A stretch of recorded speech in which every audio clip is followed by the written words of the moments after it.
You are watching the Mike Story. Poonch के विधायक एजाज अहमद जान ने आज मंडी तहसील के लोरन गांव का दौरा कर हाल ही में हुए भीषण भूस्खलन में एक ही परिवार के 7 सदस्यों की दर्दनाक मौत पर गहरा शोक व्यक्त किया। उन्होंने शोक में डूबा भट्ट परिवार के घर पहुंचकर फातिहा पढ़ी और दिवंगत आत्माओं के लिए दुआ की। एजाज जान ने परिजनों से मुलाकात कर उन्हें ढांढस बंधाया और कहा कि इस दुख की घड़ी में सरकार और पूरे पुंछ की जनता उनके साथ खड़ी है। उन्होंने परिवार को बताया कि मुख्यमंत्री उमर अब्दुल्ला ने प्रत्येक मृतक के परिजनों को 6 लाख रुपए की अनुग्रह राशि देने की घोषणा की है। इसके साथ ही घायलों के लिए आर्थिक सहायता तथा क्षतिग्रस्त मकानों और संपत्ति के लिए भी मुआवजा प्रदान किया जाएगा। विधायक एजाज जान ने प्रभावित लोगों को भरोसा दिलाया कि मुख्यमंत्री के निर्देशानुसार बिजली और पेयजल आपूर्ति की बहाली को सर्वोच्च प्राथमिकता दी जा रही है और इसे जल्द से जल्द सामान्य किया जाएगा।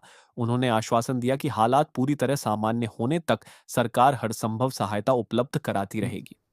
ये बहुत एक दुख की, गम की वक्त है, ना कि लोरन के लिए, पूरी की पूरी हवेली कॉन्स्टिट्यूंसी के लिए और पूरे जम्मू कश्मीर के लिए।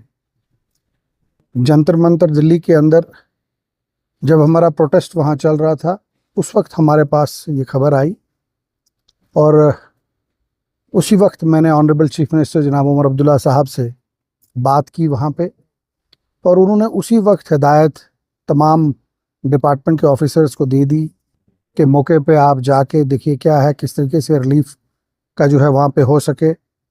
मैं लोरन के अवाम की तरफ से डीसी साहब का, एसएसपी साहब का, तहसीलदार साहब का, हेल्थ डिपार्टमेंट के ऑफिसरान का शुक्रिया अदा करता हूँ और उनको मुबारकबाद देता हूँ कि इस दुख के, इस मुश्किल हालात में वो जिस तरीके से यहाँ पे खड़े रहे और जिस तरीके से उन्होंने डेड बॉडीज़ को रिकवर किया, और जिसमें लोरन के मकामी लोगों का भी बहुत बड़ा एक साथ था, वो रहा। घर वालों को एक राहत मिली कि कुछ घंटों में ही डेड बॉडीज़ जो वहाँ से निकाल ली, वो एक राहत की बात थी। ये वो चीज़ें थी जो आम आदमी को करना था। साथ साथ honourable chief minister Omar Abdullah साहब से जब वहाँ पे बात हुई तो उन्होंने 6 लाख रुपए जो है वो तमाम जो मारे गए हैं उनके लिए जो है वहाँ से अनाउंस किया, और उन्होंने कहा वो हो, जिसके लिए डिपार्टमेंट ने कार्रवाई कर दी है। डिपार्टमेंट ने अपनी डिटेल्स बना ली हैं। आज शाम को मुझे लगता है इंशाल्लाह 4 बजे तक जो है वो जो पैसा है वो इन लोगों के अकाउंट पे पड़ जाएगा। पैसा कोई अहमियत नहीं रखता किसी की जान की आगे, ये मैं समझ सकता हूँ, लेकिन ये एक हमदर्दी होती है कि इस मुश्किल वक्त में किस तरीके से घर जो है अपने आप को संभाले। तो मैं ये कहता हूँ, पैसे से ज़्यादा मैं मीडिया के हवाले से लोगों से दुआ करूँगा कि जिनकी जानें गई उनके लिए आप दुआ करें कि अल्लाह ताला उनको जन्नत में आला से आला मुकाम अता करे, और उनके जो घर वाले हैं जो आज इस मुश्किल गम में हैं, उनके लिए मैं कहूँगा कि अल्लाह ताला इनको सब्र दे, हिम्मत दे इस दर्दनाक मुश्किल हालात से निकलने का। साथ ही साथ मैं ऑनरेबल एमपी मियां अल्ताफ़ साहब का शुक्रिया अदा करूँगा। श्रीनगर में जब दिल्ली में जब हम वहाँ से निकले तो जिस फ़्लाइट में उन्होंने ऑलरेडी टिकट की थी उसमें टिकट नहीं मिल सकी, और उन्होंने इतनी हमदर्दी दिखाई कि वो पहले यहाँ पहुँचे और उन्होंने यहाँ पे दुआ की, और तमाम वो लीडर हजरात जो यहाँ पे आए, जिन्होंने गम यहाँ पे दिखाया हमारे घर के साथ, हमारे इन लोगों के साथ, मैं उनका भी शुक्रिया अदा करता हूँ कि वो यहाँ पे आए। और डिपार्टमेंट से जो कंसर्न डिपार्टमेंट है, जो बाकी उन्होंने काम कर रहे हैं, उसके लिए जो है आगे बढ़े। यहाँ पे 2 सोलर लाइट्स के लिए मैंने अभी फ़ोन किया, क्योंकि लोग यहाँ पे आ रहे हैं, न्याज वगैरह का प्रोग्राम है, तो यहाँ लाइट नहीं है, पिछले 3 दिनों से लाइट बंद है।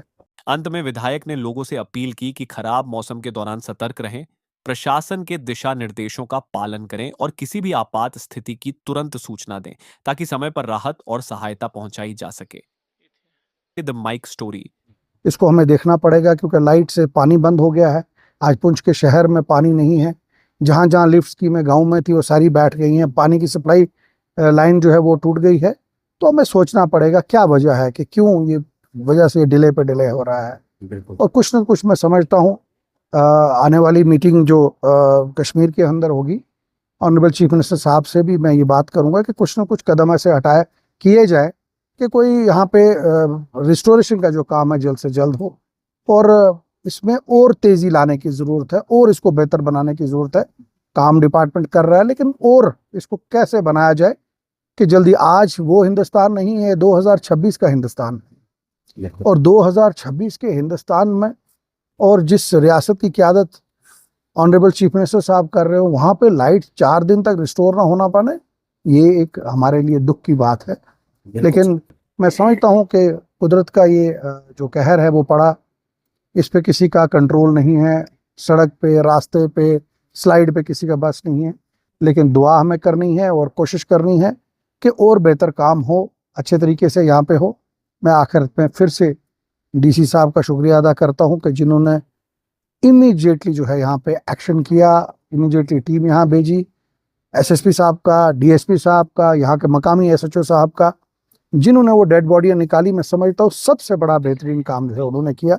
उसके लिए मुझे लगता है कि हमें इस पर कदम उठाना। देखिए, मैंने अभी जिस दिन से ये बारिशें शुरू हुई हैं, रोड्स ब्लॉक हुई हैं, मैं कॉन्टीन्यूसली इन टच में हूँ। डीसी साहब के कंसर्न डिपार्टमेंट के रोड्स ओपनिंग की जाती है। एक रिव्यू मीटिंग आज हमारी 4 बजे वहाँ पुंछ में है, जिसमें ऑनरेबल मिनिस्टर साहब भी वहाँ पे आए हैं, वहाँ बात करेंगे। देखिए, एक चीज़ हमें करनी पड़ेगी, जो हमारे ऑफिसर्स हैं जो जहाँ पे तैनात है उसको वहाँ स्टेशन करना पड़ेगा, क्योंकि मैंने अमूमन देखा सब सोचते हैं कि घर से बैठ के डिपार्टमेंट चलाएं, वैसा नहीं चलेगा। अकाउंटेबिलिटी फिक्स की जाएगी और जहाँ किसी की लापरवाही अगर देखी जाएगी कहीं पे, उसके खिलाफ जो है सख्त से सख्त कदम उठाया जाएगा। लापरवाही मैं कहीं बर्दाश्त नहीं करूँगा। और ये कोई ऑफिसर का, वो छोटे लेवल का, बड़े, वो अपने घर में अगर सोचे बैठ के काम करेगा, वो नहीं होगा।